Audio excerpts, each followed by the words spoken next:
Radio Sucesos 101.7 FM presenta su noticiero Sucesos con Milton Pérez y Verónica Larrea. Un periodismo libre para una democracia plena. Los hechos y las opiniones de los sucesos que marcan nuestro tiempo.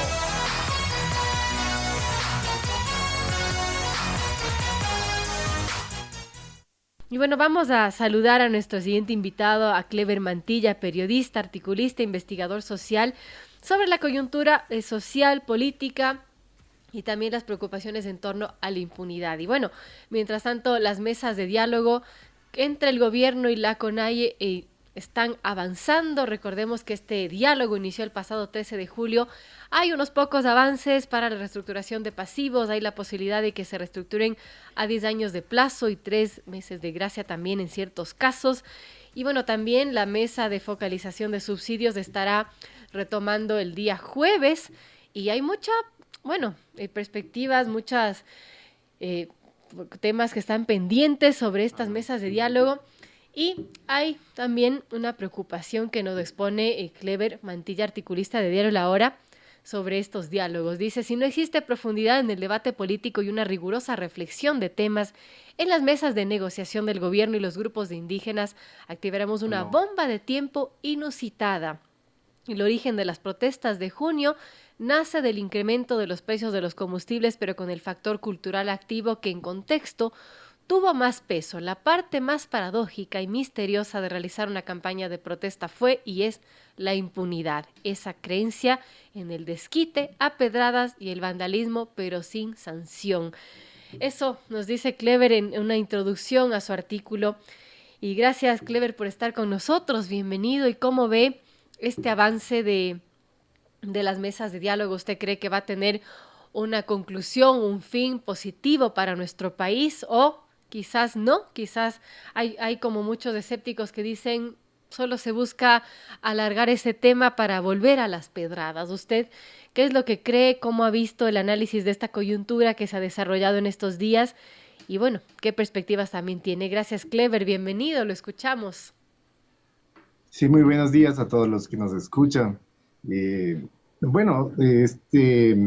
Quisiera partir de algunas, digamos, generalidades en principio, pero, a ver, es paradójico y siempre misterioso que entremos a un análisis primero sobre de dónde parte este problema, ¿no? Es paradójico, digo, porque siempre no hay una coherencia en todo el análisis de lo que sucede en la realidad del Ecuador, en la realidad del país. Pero quisiera topar los puntos principales, ¿no es cierto? Existe un acuerdo, un supuesto acuerdo entre el gobierno y los movimientos indígenas. No hablamos de un país entero, sino específicamente de dos instancias dentro de un Estado. Esto es lo que básicamente tenemos. Ahora, ¿qué es lo que se ha propuesto? En una mesa se está tratando el asunto del precio de los combustibles. Aparentemente existe un acuerdo donde se hace una entrega de 540 millones de dólares a cambio de que, supuestamente, de colocar créditos en el sector agrario, ¿no? Que es un poco esa la explicación general, digamos así. Pero vuelvo a algo que es importante en el análisis. Se vuelve paradójico, también misterioso, no resuelto, que la impunidad queda en el aire. En el aire queda la explicación de algo que todo el análisis sociológico, psicológico, antropológico debería también profundizar, que es qué sucedió con un país secuestrado. Es decir, fuimos secuestrados 18 días, una población de 17 millones de habitantes, y dos grupos se reúnen a resolver unas instancias para una supuesta pacificación. Es decir, estamos cayendo en un síndrome muy parecido al de los secuestradores, al síndrome que se conoce como Estocolmo. Es porque no estamos explicando realmente lo que es la realidad. La realidad, o sea, estamos cayendo en el juego de lo que dice Mario Vargas Llosa en un libro, La verdad de las mentiras. Estamos tratando de explicar a través de mentiras algunas verdades no explicadas. estamos en un laberinto, el país se convirtió en un laberinto de sucesos pasajeros, un paro no terminado, es decir, nos han puesto incluso plazos, este plazo existe el riesgo de que se vuelva a reabrir la paralización, es decir, estamos puestos una situación de presión, una presión que no depende de la población entera, sino de un grupo que pretende resolver sus problemas tal vez coyunturales, muchos con mucha legalidad, con mucha realidad en sus condiciones sociales. El Estado es el encargado de resolver, pero ¿cómo se manifestó la protesta? Ese es el análisis que deberíamos también notar, deberíamos resaltar. La primera mesa, y debemos recordar, siempre está vinculado a lo económico, pero no existe un análisis científico, no existen datos que nos permita la política explicar algo. Es decir, falta información, no hay cifras correctas del paro. Eso es lo que siempre exigimos desde la opinión pública. Lo que exigimos es que se transparente la realidad. Y eso se explica con datos muy específicos. No sabemos exactamente los niveles de pobreza rural, no sabemos cuánto es exactamente y dónde son los niveles de desnutrición infantil. Entonces, a eso siempre hay que referirse en los análisis. Hay que ser consecuentes las cifras, los datos, con lo que en realidad son los debates políticos. Claro, y usted anota, Clever, en su artículo que, bueno, es un hecho curioso, ¿no? Que se insiste en el subsidio de la gasolina y el diésel sin mirar la expansión del contrabando, por ejemplo, en las fronteras, los mecanismos de focalización para evitar subir esta fabricación de las drogas y de redibujar el mapa de la cocaína, o el pedido de moratoria crediticia sin considerar la pobreza regional, la devaluación de las monedas de los países vecinos, la anarquía de la movilidad humana y que exista una banca privada y empresas dispuestas a renegociar con leyes y regulaciones autónomas o entregar bonos a cambio de nada, desconociendo la fila interminable por una plaza de empleo, o también descuidar eventos internacionales como la guerra de Ucrania, que disparó los precios como el gas, el petróleo, el carbón, aceleró el hambre intercontinental o la inflación y las tasas de interés que alertan con la recesión mundial, que cambiará la naturaleza obviamente del comercio y encarecerá nuestras materias primas. Se vienen tiempos complicados, la coyuntura no ayuda y bueno, eso y entre muchas otras cosas no se está viendo en esta mesa de negociaciones. Por ejemplo, Clever, algo que tampoco se entiende es cómo se puede dar importancia o tanta importancia al subsidio a los combustibles cuando hay altas tasas de desnutrición crónica infantil y sobre todo en la población, los indígenas. Es muy triste esto. Así es. A ver, como notamos, existen factores externos y factores internos. Entre lo externo está la guerra de Ucrania, que es fundamental para poder entender el crecimiento de tasas de interés. La inflación es exterior, la inflación es en los Estados Unidos, pero a su vez nos genera problemas en nuestras exportaciones e importaciones. Todo el comercio exterior está siendo afectado y eso no está siendo parte del análisis de las mesas de negociación. Claro. Es decir, queremos cerrar los ojos a la realidad mundial. Existen factores en el comercio exterior que deberían preocuparnos, como el desempleo. Son cifras que necesitamos que se transparenten a la velocidad del caso. Es decir, no acabamos todavía de resolver los problemas de la pandemia. Es más, tenemos el problema de que se vuelve a reactivar el COVID-19, pero no tenemos los indicadores correctos de pobreza, no tenemos los indicadores tampoco de comercio interno.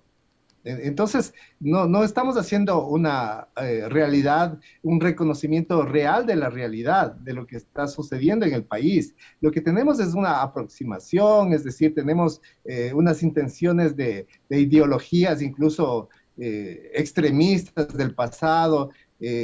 No entendemos que el paro tiene unos componentes también de militarización y también una ideología populista que fue fuerte durante los últimos 15 años, ya 14 y 15 años con este gobierno que se va sumando a algo que lamentablemente ha expandido a la mediocridad en los análisis. Sabemos que la Universidad Ecuatoriana tiene dificultades para hacer proyectos académicos ciertos que sean eficaces, que resuelvan necesidades más que compliquen. Quisiera decir algo también que es importante: los medios de comunicación deben tratar los problemas sociales como propios, y eso también podemos notar que falta, es decir, falta análisis, falta crítica, y eso es una dificultad que lo que está acarreando es que volvamos a hacer soluciones parche en todo nivel. La economía, la política y la sociedad necesitan resolverse, pero con realidades, no con apariencias. Y a mí me parece que estamos cayendo en lo que decía Vargas Llosa, de resolver entendiendo más mentiras, no dando lo sustancial del proceso en sí. Estamos aislándonos a entender que hay un proceso de hambruna mundial, y que también tenemos aquí en el Ecuador un tipo de hambruna con unas características propias. Nadie nos ha dicho cuántos extranjeros han llegado en el Ecuador en el último año. Necesitamos cifras exactas para poder hacer política, para poder hacer liderazgo, para poder conducir a un país. Yo creo que el país está en una ausencia de liderazgo, no solamente desde estos ejes de poder político, es decir, del gobierno, del régimen, sino también desde los grupos de liderazgo, de las movilizaciones, estas movilizaciones que lo que están ocultando es unas rupturas de realidad. No están exponiendo datos reales. Por ejemplo, se exige solucionar con subsidios a cambio de nada, y se exigen que se disminuyan unos centavos del precio de los combustibles sin explicar lo que sucede en las fronteras, cómo es el contrabando, cómo se desarrolla, cómo se produce la cantidad de cocaína. Eso es importantísimo. Es necesario hacer un mapeo de lugares exactos, explicar los laboratorios de la droga, cómo funcionan. Y eso también es responsabilidad de los grupos que exigen subsidio. Eso se debe transparentar. Hay que focalizar los subsidios de acuerdo. El análisis debería ir en esa línea de focalizar, pero ¿a quién? A los grupos más vulnerables, a los grupos humanos que requieren en verdad que se solucionen sus dificultades cotidianas, pero no beneficiar primero al narcotráfico, y segundo a las personas o a los estratos económicos que en realidad no necesitan. Es decir, se vuelve contraproducente, se vuelve una gran mentira tratar de disminuir el precio de los combustibles cuando hay un mayor impacto ambiental, un impacto ambiental de diferentes vías, ¿no? No solamente el diésel en las ciudades, hablamos de ciudades contaminadas, ¿no? Bueno, eso es una explicación un poco global y apresurada, pero sí es importante que hagamos un reconocimiento de la política, un reconocimiento con cifras y datos correctos, contrastados. Es decir, necesitamos hacer una propuesta de que los líderes que están gestionando estos acuerdos supuestamente de paz, entre comillas, se deberían hacer con cifras correctas, ¿no? Claro. Y con soluciones que sean verdaderas. Los proyectos universitarios deberían ir en esa línea. Vemos un descuido del análisis en todo sentido. Eso es preocupante en general. Ahora, Cleber, ¿cómo vemos con este contexto que usted nos ha expuesto, cómo vemos un final respecto a estas mesas de diálogo? Son 90 días que están transcurriendo entre el que el gobierno y la CONAIE y otras organizaciones como la FENOCINA, FEINE tendrán que llegar a acuerdos, tendrán que llegar a entendimientos, tendrán que ceder ciertas posturas en esas 10 temáticas que se han propuesto. Usted ve con todo este contexto, este bagaje de situaciones, que se puede llegar a un final feliz por el bien del país. Claro, a ver, aquí es importante una cosa. Es difícil que todos estemos satisfechos y es difícil que todos estemos conformes con los acuerdos, con la manera como se están gestionando. ¿Por qué sucede esta especie de, es lo que hablaba del síndrome de Estocolmo? Es decir, nos sentimos todos gratificados porque existe una paz con el secuestrador. porque el país estuvo Claro. secuestrado 18 días y necesitamos decirlo, necesitamos explicarnos por qué se produce. Necesitamos explicar de que no es solamente el movimiento indígena el que estuvo desarrollando sus exigencias que son correctas, son democráticas, son razonables, necesitamos explicar de que la política está cayendo en un juego de aprovechadores de la política. Existen unos grupos que lo que han hecho es ver sus intereses personales, particulares. Estamos cerca de elecciones, el próximo año, en febrero, tendremos nuevas autoridades y esas autoridades son un poco el producto de todos estos acuerdos manipulados.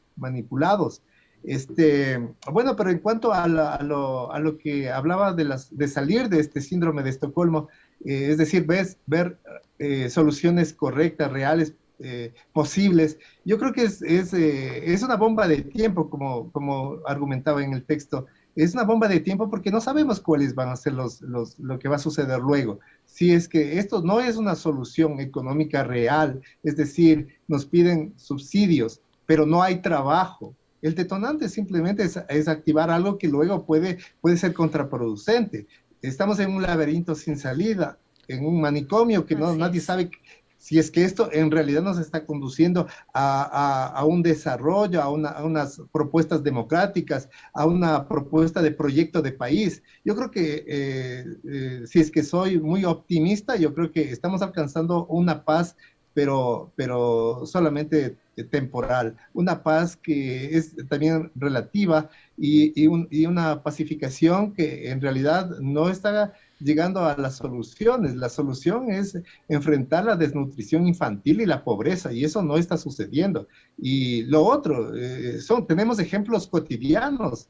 Vemos que la violencia, el vandalismo, las formas de explosión social están dándose todavía cada día. Tenemos una masacre carcelaria otra vez repetida el día de ayer. Tenemos las muertes violentas todo el tiempo en ciudades costaneras. ¿Por qué? Porque estamos asistiendo a una dinámica que no se quiere mirar, que es cómo el narcotráfico está cooptando los espacios de la sociedad.